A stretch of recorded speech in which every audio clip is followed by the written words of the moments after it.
Hi there, my name's Adrian and welcome to Hyundai Power Equipment. Today we're going to look at the HYFT56 field trimmer. Right, let's go through the contents of your box then, shall we?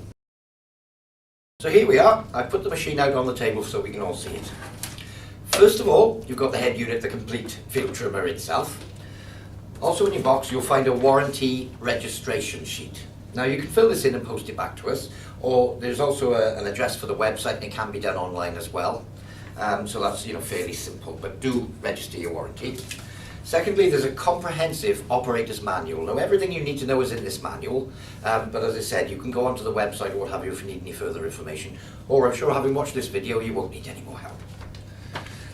It also comes with spare trimming wire. There's enough to change the wire twice. Now this wire is 4 to 4.5 millimeters diameter, and the pieces you need will be 550 millimeters long, and we'll show you how to change that later. Also, you've got an Allen key here, which is for the cutting height adjustment for the head. You can raise the head up and down, which will show you that a little later. Also, in your packaging, you'll find a tube like this. It's quite easy to lose this in the box and throw it away with the rest of it. But inside the tube is your engine oil. Now, I must reiterate here, this is supplied without the engine oil in the engine, so it's imperative that you fit engine oil into the engine, and we shall show you that as well.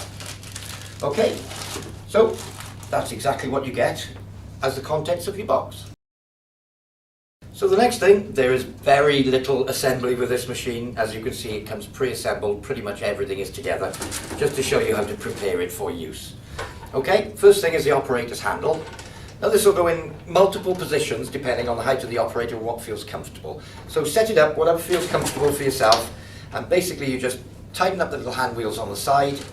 So I've set it quite low here, so that would be sort of my position because I'm not a very tall chap, but if you're quite tall you might want it up higher and what have you. So once you've found the position that suits you, tighten up the two hand wheels,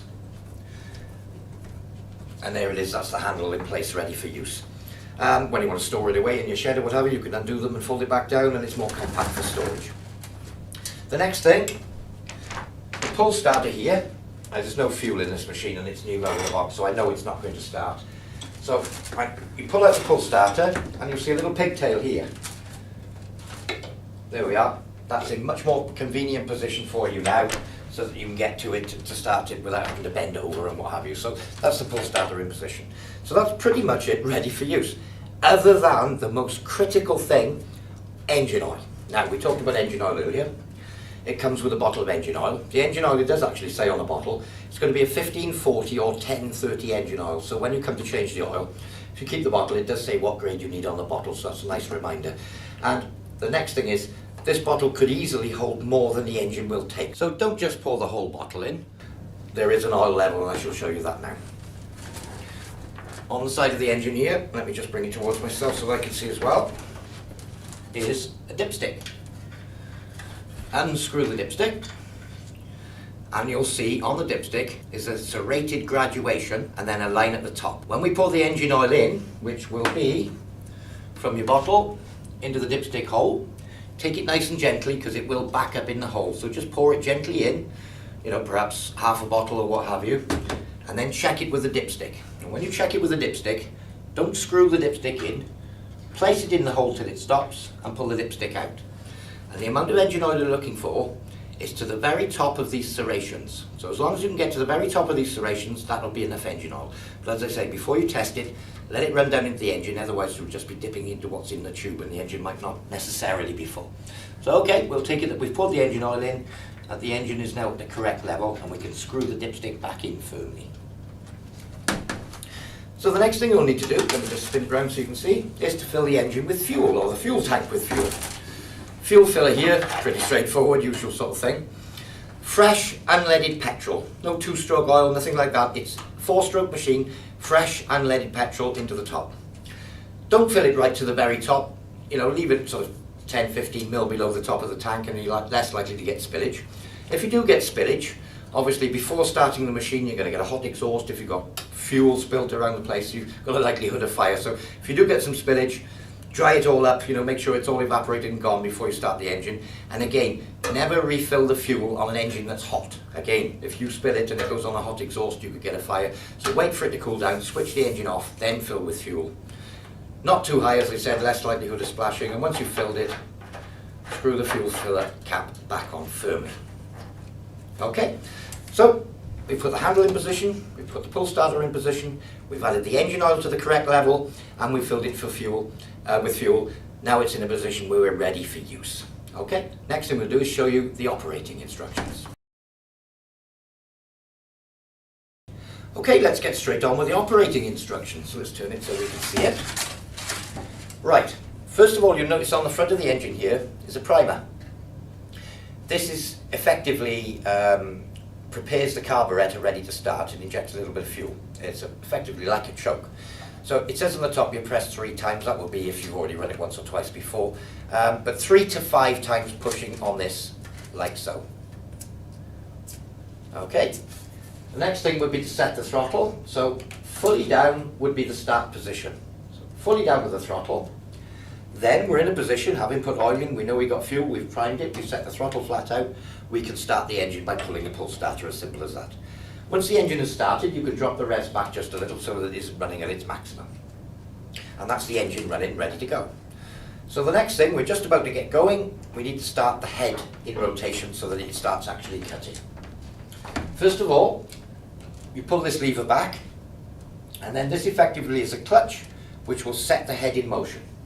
So you pull this clutch down and it will lock in position wherever you set it, but push it right down, it will lock in position. It doesn't lock when the engine isn't running, it's got to be rotating for it to lock. But once you've set that off, the head is now rotating, the engine is running, and you can push it along and cut and do whatever you want to do. When you wish to stop the head rotating, just let go of this bar, this will unlock, the head will stop rotating, and then to stop the engine, pull the throttle lever right back to the slowest position, the engine will run down to a very slow speed and stop. And that's pretty much it. So as a quick run through, start the engine, prime, throttle, start. When you wish the head to go, this lever down, clutch on, head rotates. When you want to stop, let go of that bar, head stops rotating, stop the engine, pull this lever back and the engine will stop. And that's the start and stop procedure. So next we're going to look at the cutting height adjustment and changing the cutting string on your field trimmer. So I'll just flip it up on its end so that you can see more clearly. Right, you'll see on the cutting head that you have 2 slots. There's one this side and one this side. Now, under one set of the slots, fortunately is this side, I can see 2 locking screws. Now, with the machine comes the handle, which is, for all intents and purposes, an Allen key. And that drops in. You can undo the screws. 1, 2. That loosens the head. Now, as you can see, this head will now slide up and down. If you're right down, if you're on nice smooth ground and it just needs cutting back or what have you, you could have it quite low and be cutting quite close to the ground, this being the ground level, and as you can see it's probably cutting about 25 mil from the ground level. If it's really rough ground, you know, with lumps and bumps and goodness knows what, and you want to be cutting the weeds and not the ground, you can move it up to adjust the height up and down to whatever suits the sort of surface you're on. So once you've decided on the height you're going to cut at, back in with the Allen key and tighten the 2 screws. Missed it. There we are. Right, the next thing is changing the string. Now, when you get your machine, you'll see that it's already been threaded, such as this one has. Probably good to take a note of how it's been done. It's easier so you've got a visual clue as to how to rethread it when your string gets really short. If you've used up a lot of it and it's cut itself back through a lot of use and what have you, you'll see that you've only got a sort of an inch or 2 sticking out and it's probably time to change the string. But just take a note of how it's done. But simply, it's threaded through. Now, as I said earlier, this is 4 to 4.5 mil diameter string. I'll just remove this from here and then rethread it so you can see how it's done. 4 to 4.5 mil diameter.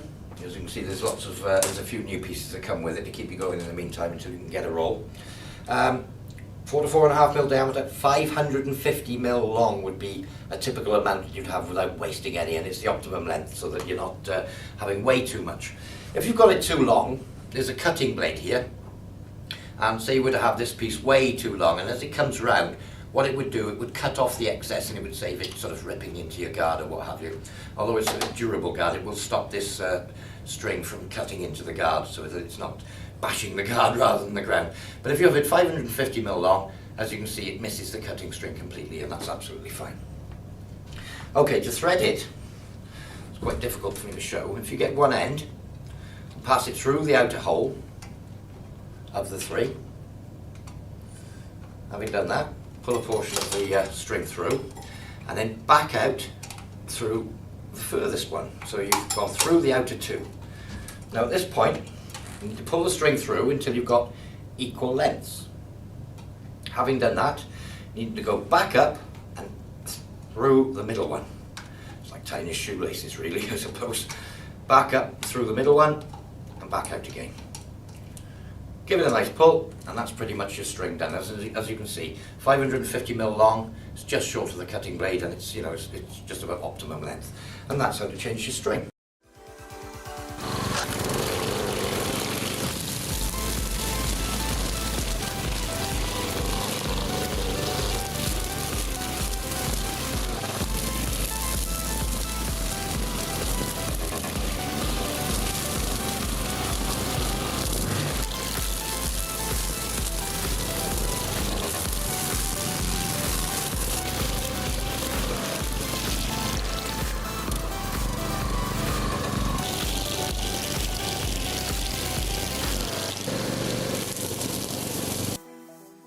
Okay, well I think I've covered all the basics for your HYFT56 wheel trimmer, field trimmer I should say.